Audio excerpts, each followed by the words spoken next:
Israel and its gun policies, a favorite for gun rights activists and Second Amendment diehards. They wave it around as an example of the American conservative ideal, a nation with heavily armed citizens that has little to no mass shootings. The morning after the Parkland, Florida school shooting, former Arkansas Governor Mike Huckabee tweeted this, quote, "Just waking up in Israel to news of heartbreaking school shooting in Florida, reminded that Israel pretty much eliminated it by placing highly trained people strategically to spot the one common thread, not the weapon, but a person with intent." But ask an Israeli who carries a gun, and he and others will flat out tell you that comparison is flawed and misleading. Itay Hod is that Israeli soldier. He is the senior entertainment reporter for TheWrap and wrote about gun control and what he learned as a shooter in the Israeli Defense Force. Wow. Who knew? Who knew? Okay, so first of all, tell us how you ended up in Israel. Well, so I was born and raised in Israel, dual citizenship. And so I was born there, finished my military service, and then moved to the U.S. and did my military service like everyone else there, from 18 to 21 for men, 18 to 20 for women. So my mom, my dad, my sister, my brothers, they all went to the military. Okay, so you learned to use a gun. You owned a gun. So tell me about how the Israeli army first teaches you how to respect your weapon. Yeah, so that was really interesting because when this whole thing started and everyone started looking to Israel as an example, as a model, I thought about the day that I first received my first assault rifle. I was an 18-year-old kid, very scrawny, came to the military, handed this Galil, which is sort of like an AK-47. It's a mix of a lot of different things, but it would be like a Kalashnikov. It's a high-powered weapon, yes. Semi-automatic. Yes, and the first thing they tell you when they hand you the weapon is lose it and you go to prison for a long, long time. Now imagine that as an 18-year-old, right? How scary it is. I thought about the fact that since the IDF, I've lost more iPhones that I can remember. I probably locked myself out of every single apartment I've ever lived in, and here I am, I'm given a gun, and I'm told if you lose it, you go to prison.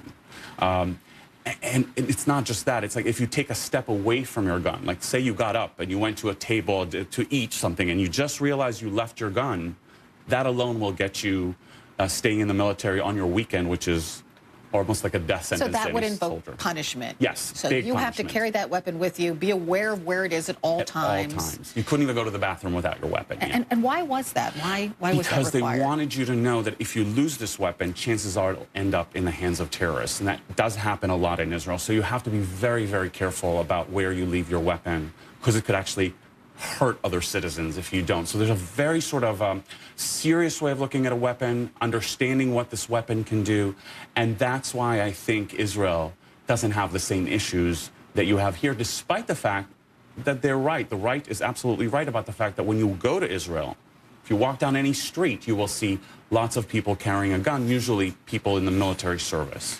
Okay, so when you got out of the military, did you still own your gun? No, you hand your gun back. And then if you want to get a gun, people who have finished their military service have to wait until they're 20, because women finish at 20. And then if you haven't done your military service, you have to wait till you're 27 to apply.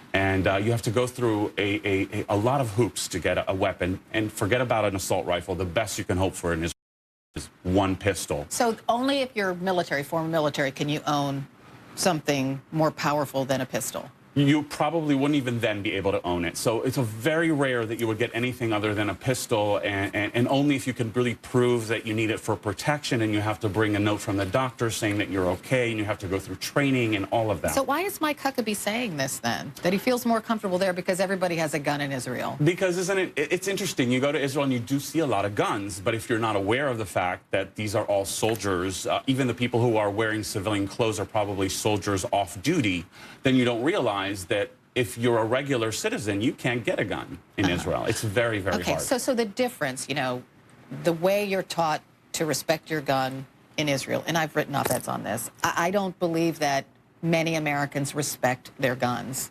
because they end up in children's hands far too often for that to occur, right? Yeah. I think that, you know, people own an AR-15, some of them, because it's cool and it's fun to shoot. And it's great to target. They don't respect the gun and what it can actually do. And I just wondered if you agreed with me Yeah, and even in Israel, they agree with you. So I spoke to the head of the NRA there, the equivalent of the NRA there, right? It's a smaller, obvious organization. I told him, so are you the equivalent of the NRA in America? He started laughing, saying, I wish, because the NRA has so much power. I spoke to a conservative parliament member in Israel who is pushing for more guns. And he told me, I'm trying to get it to 8%. Right now, because it's between 2 and 3. Right. People so in Israel, right. Exactly. Very tiny amount of people. And he said, I want to get it up to 8, but even he acknowledges that if they do get it up to 8, he's pushing for more training for guns. So he wants to take it from like 2 hours to 6 hours because he believes 2 hours is just ridiculous. So the right there is in a much different place than the right is over here. Interesting. It's a fascinating article. Where can we find your article? On TheWrap. On TheWrap.com. TheWrap.com. Thanks, Itay, for stopping by. Always love having you. Thank you so much.